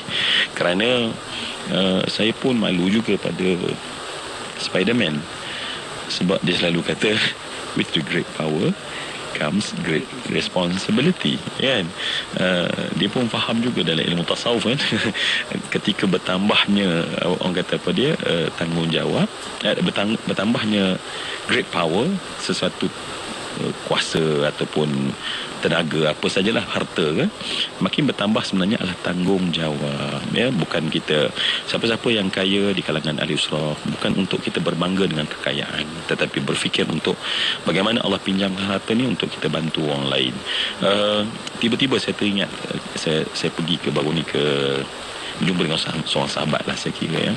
Cerita dia tu Masya Allah, bila saya dengar Cam cerita, Ustaz cerita, saya pun fikir Masya Allah, ya. Dan ketika kita ramai yang duduk dalam keadaan tenang sekarang ni, mungkin banyak harta, banyak duit, kan. Kisah ini berlaku, ya. Kisah ni baru ni berlaku. Seorang sahabat cerita saya lah, senang ceritanya, seorang sahabat cerita pada saya, di satu taman permainan, macam masih lagi funfair kan. Tema kita funfair belon tadi kan. Tapi masih lagi petang tu tema funfair, mungkin ramai nak cuti agaknya ni kan. Jadi ada seorang sahabat ni, dia pergi cari kawasan macam taman, kemudian ada kawasan makan-makan di situ, kemudian ada macam apa ni, bilik air untuk buang air tu. Kemudian dia nak pergi ke sana. Sesuatu yang menarik perhatian dia adalah kelihatan seorang lelaki, ayah yang muda kelihatannya. Kalau dia describekan baju, pakai baju batik tapi lusuh sebenarnya, tetapi kelihatan dia nak melihat begitu terampil dia pada hari itu, dengan pakai butang sampai ke atasnya, ya. Cufflink pakai betul-betulnya, masuk dalam seluar yang lusuh, kasut yang lusuh, tetapi dia pakai secara proper. Jadi kawan ni bila dia tengok, ya, dia kelihatan begitu munda mandi dalam keadaan susah, macam ada satu benda yang tak selesai. Sehinggalah kawan ni datang dan kemudian dia pergi cuba dekati, sebab nampak macam susah sangat dia tu, macam kelihatan macam ada sesuatu yang tak lepas, ya. Maka dia pun pergi dan kemudian cuba bertanya, apa masalah, ya. Kalau macam ada masalah kita boleh cam kan, apa masalah. Dia seperti mengelak untuk kata dia tak ada masalah apa-apa. Tapi sebab kawan saya ni mungkin dia lebih rasa untuk membantu kan, maka dia pun tanya, please, dia kata, saya ada untuk anda. Rupanya bila kawan kita datang dengan keikhlasan, dia diam, kemudian kelihatan air mata bergenang pada kelopak mata dia. Dan sekarang dia buka cerita dia. Dia tunjuk, dia kata, dia sambil seperti berlindung di balik bangunan bilik air tu. Dia kata, tengok dah situ. Ya, nampak kat sana ada satu kawasan tempat makan. Ada seorang budak perempuan comel yang mungkin pakai begitu cantik, dengan ponytail, rambut terikat dengan cantik, dengan ada tiara kat kepala dia. Dan sebelah tu seorang isteri dia. Dia kata, sebenarnya hari ini adalah hari lahir anak saya. Dan anak saya dia selalu tengok orang lain sambut birthday, dan saya susah. Dia kata, saya tak pernah sambut birthday untuk anak saya. Tak pernah, dia kata. Dan untuk sampai tarikh ini, dia kata, saya telah kumpul duit sebab saya susah. Dia kata, saya sebenarnya susah, tetapi hari ini saya menganggap hari istimewa untuk dia. Dan saya bawa ke situ, saya belikan satu piece cake. Kemudian saya dah kira berapa duit yang patutnya, supaya dia rasa bahawa dia diraikan pada hari jadi dia. Tapi dia kata apa? Dia cerita apa? Ketika dikira berapa harga kek, berapa harga minum, tiba-tiba dia kata datang bawa belon dan penjual aiskrim. Dan anak dia terlampau suka belon, menampak belon pada ketika itu. Dan diminta aiskrim. Sekarang dia menangis. Sebenarnya duit saya tak ada untuk beli belon dan aiskrim. Saya hanya ada duit untuk apa yang ada patutnya dalam perancangan saya. Dan saya rasa malu nak cakap, sebab saya tak nak pada hari yang sebegini bahagia untuk dia, saya sebagai ayah gagal untuk beri kepada seorang yang saya nak dia membesar seperti anak-anak yang lain. Dia menangis sekarang teresa-esa. Dan kawan dia tanya, berapa sebenarnya yang tak cukup? Dan dia kata, tak apa, saya fikir cara lain. Dia kata, tak berapa, akan usrah yang dikasih sekalian. Si ayah menangis hanya kerana tak cukup RM8.5 saja. Tetapi dia kata, memang saya tak cukup untuk bagi pada anak saya. Rakan usrah, cerita ni kawan saya bagi duit lah. Tetapi nak ceritanya, Masya Allah, satu episod begitu adalah satu benda yang ada di bawah bumbung sama yang kita kongsikan. Ketika kita seronok, RM8 tak ada nilai bagi kita. 100 mungkin, RM100 sekali makan bersama kita. Tetapi cuba bayang, kalau kita dapat berikan sesuatu. Sebab masalah itu ada, cuma kita tak jumpa. Sebab itulah, andai ada tempat wakaf yang kita boleh bagikan, kecil yang kita berikan, tetapi kesannya sangat besar nanti kepada umat. Dan inilah Kem, terima kasih sebab mengingatkan kami. Kasih sayang, kasih sayang, kasih sayang. Bercakaplah dengan kasih sayang. Kita tengok satu masalah saudara kita, selesaikanlah dengan kasih sayang. Apapun akan selesai apabila kita selesaikan melalui kasih sayang. Semoga insya-Allah penerusan harta yang baik akan membina kasih sayang berterusan dalam kerukunan adik-beradik keluarga kita bersama, insya-Allah. InsyaAllah, Alhamdulillah. Terima kasih banyak Ustaz, dan terima kasih kepada ahli usrah Jikonti pada petang ini. Dan untuk waktu ini Ustaz, kita mengakhiri usrah Nurani dengan doa ringkas Ustaz. La'allah saat ijabah. Silakan Ustaz. A'udzubillahi minasyaitanirrajim. Bismillahirrahmanirrahim. Alhamdulillahi rabbil alamin, hamdal hamidin, hamdan yuafi ni'amahu wa kafi'u mazidah. يا الله يا ربنا لك الحمد كما ينبغي لجلال وجهك الكريم وعظيم سلطانك. سبحانك يا الله يا رحمن يا رحيم. سبحانك لا نحصي ثناء عليك كما أثنيت على نفسك. فلك الحمد حتى ترضى ولك الحمد إذا رضيت ولك الحمد بعد الرضا. اللهم اشرح بالقرآن العظيم صدورنا ويسر به أمورنا وعظم به أجورنا وحسن به أخلاقنا ووسع به أرزاقنا وأشفي به أمراضنا ونور به قلوبنا وقبورنا برحمتك يا أرحم الراحمين. اجعل يا الله جمعنا هذا جمعا مرحوما. Jadikanlah usrah kami pada petang ini ya Allah, usrah yang benar-benar Engkau rahmati kami ya Allah.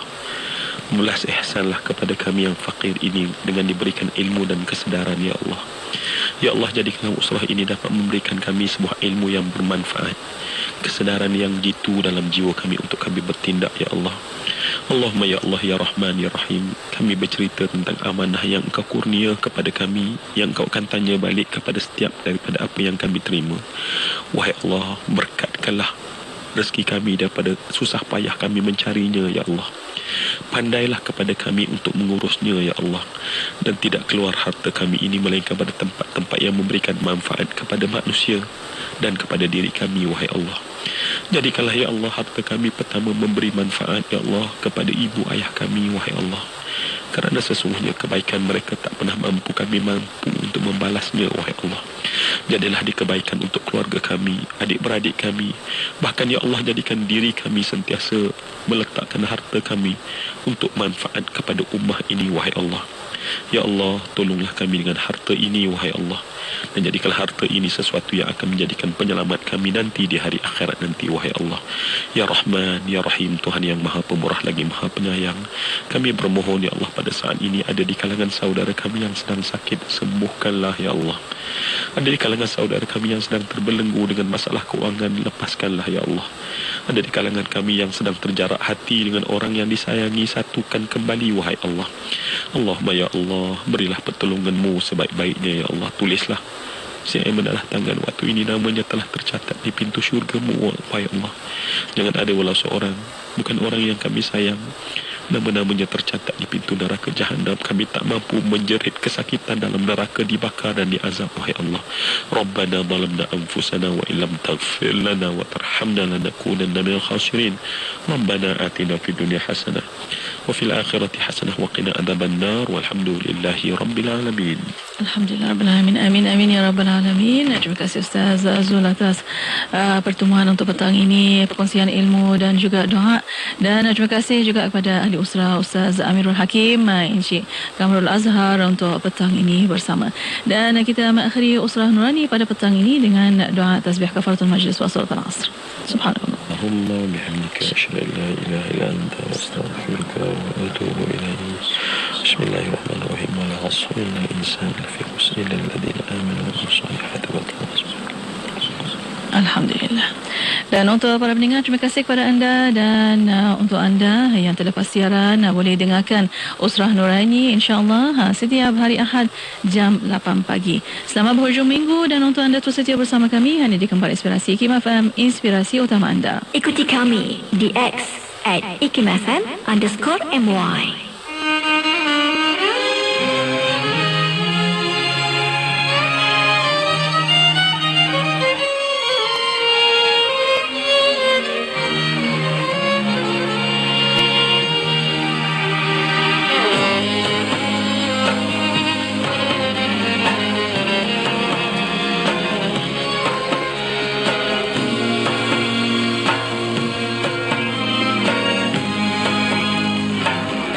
Umpama meniti jalanan berduri, kau berhati-hati, bimbang dilukai. Begitulah takwa pada yang kuasa, kau berjaga-jaga agar tak Ittaqullah, ittaqullah, bertakwalah kepada Allah. Ittaqullah, ittaqullah, ada takwa sempurna jiwa. Selami lautan dalam suci Tuhan, pasti ditemukan makna ketakwaan. Murnikan amalan dengan keikhlasan, bertunjangkan iman demi keredaan. Ittaqullah,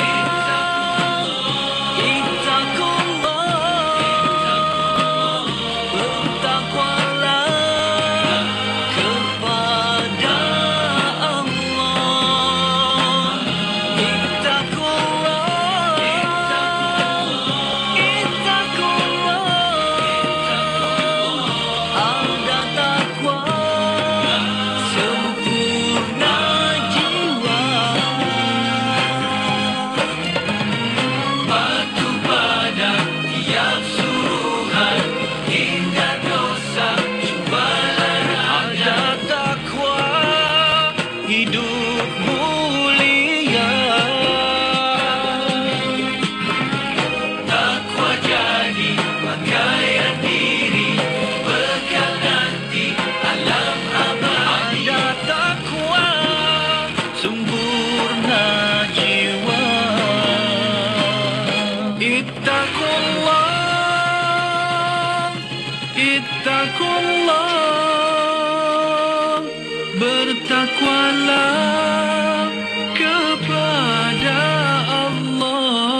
FM sentiasa memberi anda lagu-lagu ketuhanan yang terbaik. Assalamualaikum, peace be upon you, salam sejahtera suri dunia. IKIM FM memberi anda lagu-lagu ketuhanan yang mengusik jiwa. Bukan biiznillah, aku tahu. IKIM FM, inspirasi utama anda.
Bersama-sama dalam infak pembinaan Masjid Kampung Sungai Pusu Gombak. Percayalah, sesungguhnya tidak akan berkurang harta dengan melakukan sedekah. Anda terus boleh berinfak melalui laman sesawang masjidsungaipusu.com atau ke akaun Bank Islam 1416-2011-000520. Jom infak. Panggilan kepada usahawan tempatan. Tahukah anda, IKIM FM adalah medium terbaik kepada semua usahawan di Malaysia untuk mengembangkan perniagaan. Siapapun anda, SME maupun badan korporat, pengasas produk yang memiliki jenama sendiri dan ingin dikenali. Inilah masanya untuk tingkatkan jualan dan perkhidmatan anda kepada lebih 1 juta pendengar IKIM FM. Kami sedia membantu bagi mencapai sasaran perniagaan anda. Ayo promosikan rangkaian produk dan perkhidmatan anda. Hubungi unit pemasaran dan promosi IKIM FM 017-323-5413 atau 03-6204-6384 atau email iklan@ikim.gov.my untuk sesi penerangan percuma. Jelajah Mahabat Tim IKIM FM kali ini mengajak anda ke Johor Bahru. Berkongsi khabar orang muda di Kolej Universiti Islam Johor Sultan Ibrahim, Kuisi dan Gemasik Maulid IKIM FM pada 4 Oktober 2024, 9 malam. Sempena Karnival at Masjid Sultan Iskandar, Bandar Dato' On, Johor Bahru yang dianjurkan bermula 3 hingga 5 Oktober 2024. Jom jelajah Mahabat IKIM FM Johor. Jumpa di sana. Assalamualaikum. Kali ini saya nak berkongsi sebuah cerita dari internet. Berbunyi begini. Terdapat sekumpulan katak yang menyertai pertandingan memanjat tiang. Tetapi para penonton memperlekehkan mereka. Kedengaran jeritan. Oh, sungguh susah. Tiang ni terlalu tinggi, terlalu licin, mustahil. Katak-katak itu pun mula jatuh satu persatu. Para penonton terus menjerit. Sudahlah tu, tak ada yang akan dapat panjat punya. Lebih banyaklah katak-katak jatuh. Namun, kelihatan seekor katak yang tidak berputus asa malah semakin bersemangat. Setelah perlawanan tamat, kesemuanya gagal kecuali si katak tadi. Mereka ingin tahu apa rahsianya. Bagaimana kamu melakukannya? Tiang ini sungguh mustahil untuk dipanjat, mereka bertanya. Si katak itu tidak menjawab apa-apa, tetapi hanya tersenyum. Rupa-rupanya, katak pemenang tadi ialah katak yang pekak. Ia menyangka cemohan penonton itu sebagai sokongan dan galakan. Itu telah memberikannya inspirasi sehingga ia berjaya mencapai sesuatu yang mustahil, iaitu memanjat sehingga ke puncak. Itu dia. Cerita ini sangat baik untuk anak-anak kita. Beritahu mereka, jika ingin berjaya, mereka perlu pekakkan telinga akan segala komen negatif orang lain, termasuk dari kita juga. Semoga cerita ini memberikan inspirasi untuk anda untuk melebihkan galakan dan mengurangkan kritikan kepada anak-anak. Sementara itu, marilah kita bersyukur dengan keluarga kita. Biar tak kurus, asalkan hati tulus. Biar kereta tak besar, asalkan hidup tak pernah gusar. Saya Zaid Muhammad. InsyaAllah jumpa lagi dengan tips-tips ibu bapa bijak yang seterusnya. Assalamualaikum.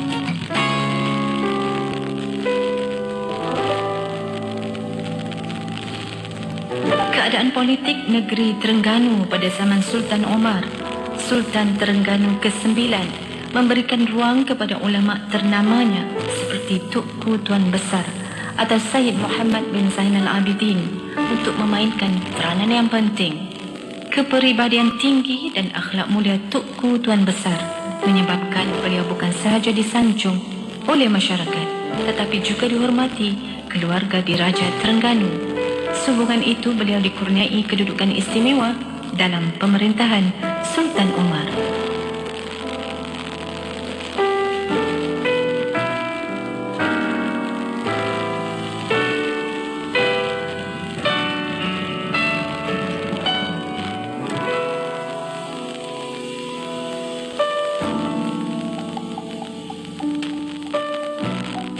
Assalamualaikum Fazril. Dengar, Mak Ais ada buka peluang kerjaya. Waalaikumsalam, Mak Asman. Kerjaya apa tu? Kerjaya sebagai perancang pewarisan Islam Mak Ais. Ilmu pengurusan harta kita dapat, pendapatan pun kita dapat. Wah, menarik ni. Saya berminat lah. Macam mana nak memohonnya? Mudah je. Layari siswa.mais.gov.my/register/agent atau hubungi talian 0355143772 atau WhatsApp 010-251-9556. Ayuh segera sertai pencarian baharu perancang perwarisan Islam MAIS.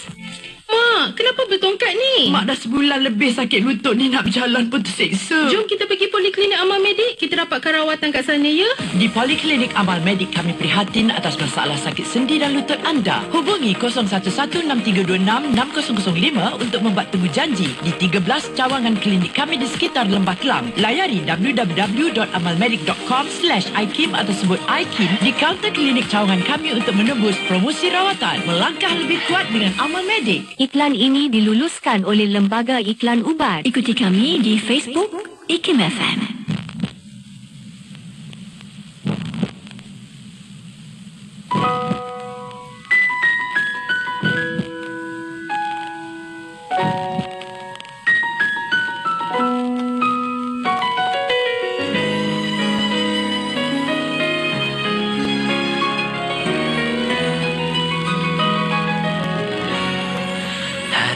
Mana tak berbunga disapa cinta darinya, bila terbit rasa sesak berdosa.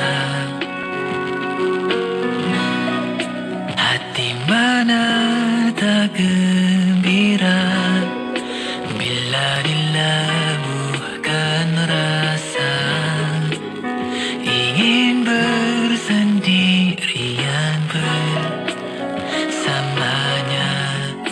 Rasa ini tanda cintanya bagi semua sang pencinta. Adilkah cinta bertepuk sebelah tangan saja? Bila sudah jatuh cinta, tiada yang lebih sengsara. Jika hatimu dah menjauhi cintanya, kerana pernah ku terasa indah cintanya. Harus mencari cinta yang sedia ada. Carilah hambatan yang menghadangnya, hadangnya. Hancur semua hambatan itu, penuhilah relung hatiku. Cinta dan indah tak terjangkau di kapaian mata. Bila sudah jatuh cinta, rindu tak lagi bermakna. Bukankah rindu hanya untuk yang tiada? Kerana di hatiku sudah hadir cintanya.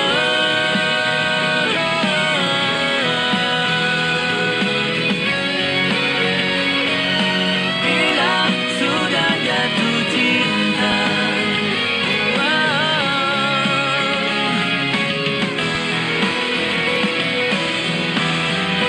bila sudah jatuh cinta, tiada yang lebih sengsara.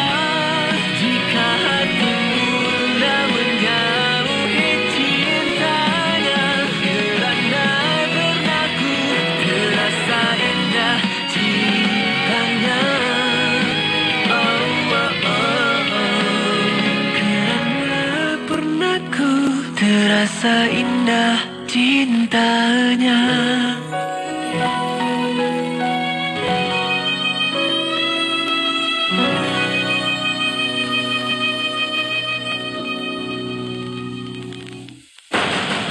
Kim FM. Inspirasi utama anda.